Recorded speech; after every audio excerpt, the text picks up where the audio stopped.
Hello, मी हर्षा. तर आज आम्ही निघालो आहे पुण्यावरून अक्कलकोटला. खरं तर पुण्यावरून म्हणजे आम्ही सगळे राजगुरुनगरवरून निघालो आहे. सगळ्यात आम्ही आता राजगुरुनगरवरून शिवाजीनगरला जाणार. त्याच्यानंतर ऑटो किंवा मग PMPLने आम्ही स्वारगेट आणि मग स्वारगेटवरून डायरेक्ट अक्कलकोटची बस मिळते. तर चला, फायनली आम्ही पोहोचलो आहे आता शिवाजीनगरला. ऑटोने तुम्ही ऑटोनेसुद्धा जाऊ शकता. ऑटो 50 रुपये घेते आणि PMPL 30 रुपये. तर आम्ही PMPLने गेलो होतो. त्यानंतर एक्झॅक्ट बोलता बोलता आम्ही एक स्टॉप पुढे आलो आहे.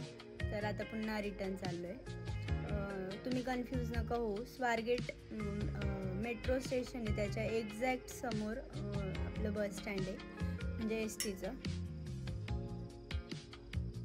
तर आम्ही तिथे गेलो. तुम्हाला मी फलाट क्रमांक सांगते, 22, 23 आणि 24. इथं स्वारगेटवरून डायरेक्ट अक्कलकोटला जाणाऱ्या गाड्या लागतात. तिकीट काढताना तुम्ही अक्कलकोट न सांगता अक्कलकोट मंदिर असं सांगा, तर ती बस डायरेक्ट मंदिराजवळ जाते. जर तुम्ही स्वारगेट ते अक्कलकोट असं सांगितलं तर तुम्हाला अक्कलकोटच्या बस स्टॉपला उतरावं लागेल. आणि अक्कलकोट मंदिर हा एक वेगळा स्टॉप आहे, म्हणजे डायरेक्ट मंदिराजवळ. तर सांगताना व्यवस्थित सांगा. ह्या मॅडमला बसमध्ये बसल्यावरती भूक लागली आहे, त्याच्यामुळं यांच्याकडूनच आता काहीतरी सटरफटर खायला घेतलंय मी.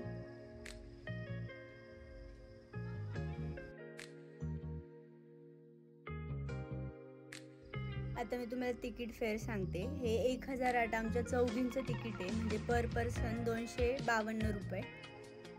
तर अशा प्रकारे आम्ही फायनली अक्कलकोट मंदिराजवळ आलो आहे. हे सगळ्यांची झोप वगैरे काढून झाली आहे. तर आम्ही पहाटे पोचलो होतो 5:30. खरं तर आम्हाला काकडा आरतीला यायचं होतं, पण आम्ही जरा उशिराची बस पकडली, त्याच्यामुळं अर्धा तास उशिरा पोहोचलो आम्ही. चहा पिला. चहा अजिबात चांगला नव्हता, पण माहीत नव्हतं आता. हे बघा, मी मला स्वतःलाच कॅमेऱ्यात दाखवते. चहाला नावं ठेवत कसा बसा चहा पिऊन घेतला. ऑप्शन नाही आता. थंडी भरपूर आहे, त्याच्यामुळे चहा प्यावंसं तर वाटतो. मला तर चहा खूप आवडतो. तुम्हाला आवडतो का नाही हे सुद्धा तुम्ही कमेंटमध्ये नक्की सांगा. त्यानंतर थोडंफार डिस्कशन केलं, हे ते इकडचं तिकडचं, आणि मग म्हटलं चला दर्शन करून येऊया. मला वाटतं दिवाळी सगळे गावी वगैरे आले ते, तर मग जास्तच गर्दी वाटली मला. म्हणजे आम्ही नेहमी येतो त्यापेक्षा जरा जास्त गर्दी होती असं वाटलं. पण काही नाही, 5-10 मिनटं खूप आहे दर्शन व्हायला. जर तुम्हाला प्रसाद वगैरे घ्यायचा असेल तर हे बाजूला स्टॉल वगैरे आहेत. हार, बऱ्याच गोष्टी घेण्यासारख्या, मूर्ती वगैरे आहेत. ह्या मंदिरामधल्या मी छोट्या क्लिप्स काढल्या ते, कारण मंदिरामध्ये मोबाईल अलाउड नाही आहे. पाहिलं तर बोर्ड आहे, त्याच्यामुळे मोबाईल शक्यतो यूज करणं टाळा मंदिरामध्ये. वातावरण एकदम सुंदर. आम्ही एकदम पहाटे आलो होतो, खूप भारी वाटत होतं. दर्शन वगैरे सुद्धा मस्त झालं. बघा, पहाटेचे 5:30 वाजले ते आणि एवढी गर्दी आहे. त्याच्यानंतर ही मूर्ती बघा किती सुंदर आहे, मला खूप आवडली, तर मी नाही घेतली. असो, त्याच्यानंतर इकडे आलो, म्हटलं फोटो काढू, पण एवढी गर्दी होती त्याच्यामुळे म्हटलं चला फोटो न काढता जाता पुढे निघा. लगेचच आम्ही तुळजापूरसाठी निघालो. मस्त रूम वगैरे घेतली, फ्रेश झालो. आणि मग गर्दी तेव्हा पण खूप होती तिकडं, त्याच्यामुळे म्हटलं मुखदर्शन घेऊन जाऊया. त्याच्यामुळे आम्ही लाईनला नाही थांबलो, पण त्यालासुद्धा खूप गर्दी होती. त्याच्यानंतर हा इच्छापूर्ती दगड आहे. ह्या दगडाचं नाव चिंतामणी दगड असते. ते उजवीकडे फिरला तर होकार आणि डावीकडे फिरला तर नकार, असं याच्या मागचं आहे. म्हटलं चला बघूया तरी. पण माझा सुद्धा दगड उजवीकडेच फिरला, मला खूप आनंद झाला होता. त्याच्यानंतर असंच थोडंफार इकडे तिकडे फिरलो, मस्त थोडेसे व्हिडिओ वगैरे काढले.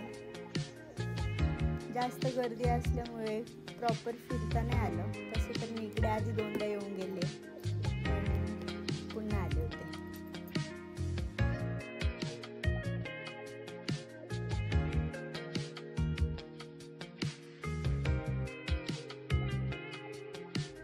रिटर्न येताना मला हे बाळ दिसलं, किती क्यूट आहे बघा. त्याला खूप झोप आली आहे, पण तरीसुद्धा ते फोटो काढायला बसलं आहे.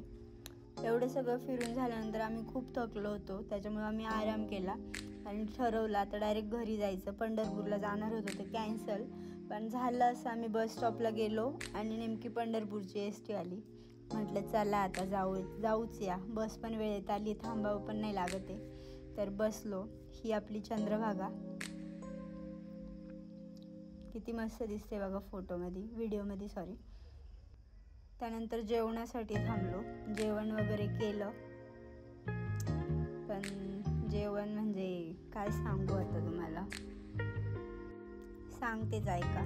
आपल्याला काय कोणाची बुराई नाही करायची, पण आपण पैसे देऊन खातोय तर आपल्याला क्वालिटी भेटलंच पाहिजे असं मला तरी वाटतं. जेवण अजिबात चांगलं नव्हतं, जेवणाची टेस्टसुद्धा समजत नव्हती आपण काय खातोय. एकदम म्हणजे आणि मला नावं नाही ठेवू, पण कुणालाच जेवण अजिबात आवडलं नाही. शिवाय आम्ही लोकांना विचारून गेलो होतो इथं हॉटेल कोणतं चांगलं आहे. त्यांनी आम्हाला त्या हॉटेलचा ॲड्रेस दिला होता, पण सगळा पाचकाच झाला. असं काय करू नाही शकत आता. भूक लागली होती, खाऊन घेतलं. तसं तर आमचं ह्यावेळेस ट्रिपचं प्लॅनिंग जरा फसलंच आहे. आम्ही येणं ट्रेनने होतो, पण आम्हाला ऐन टाईमला सीट नाही मिळाला, त्याच्यामुळे मग आम्ही बसने आलो.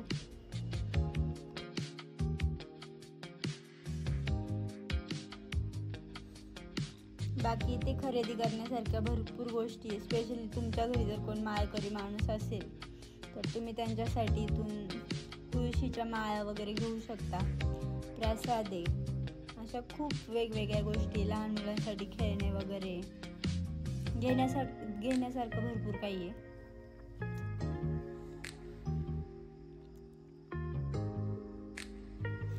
आता इथं आम्ही संध्याकाळचं आलो होतो, त्याच्यामुळं फिरायला काय वाटलं नाही. नाहीतर तुळजापूरला इतकं ऊन होतं आणि गर्दी तर एवढी होती, चालावं लागतच नव्हतं. लोक ऑटोमॅटिक इतका धक्का देत होते मागून, ऑटोमॅटिक माणूस पुढे जाते. तर हे ठीक वाटलं. पण आम्ही गर्दी टाळण्यासाठी इथं पण मुखदर्शनच केले, त्याला सुद्धा अर्धा तास गेला, पण ठीक आहे. बाकी हे दुकान वगैरे पाहू शकता तुम्ही, स्वीटचे वगैरे.